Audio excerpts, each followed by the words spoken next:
Kdaj je pravi trenutek otroku dati telefon, socialno mrežje?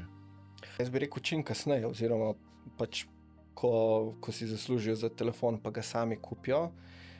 Je pa tako, da tehnologijo, kot so kakšni učni pripomočki, ali pa tudi kakšne pravljice, muzika, ne, je pač zelo smiselno, se pravi, da je zelo namensko.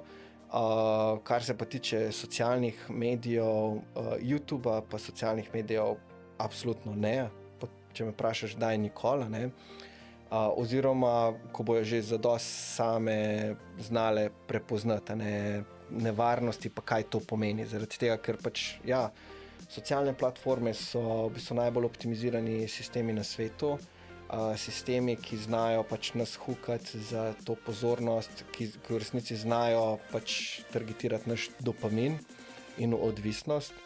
Mislim, dosti je zanimivih takih aplikacij, ki ti lahko olajšajo delo, ali že kakšne pobarvanke, recimo, ko si na avionu, pa pobarvanke, pa recimo jaz sem dosti fan Montessori izobraževanja, je veliko Montessori aplikacij, ki jih lahko uporabiš in je zabavno tam ali malo, skratka, neke te namenske stvari, ja,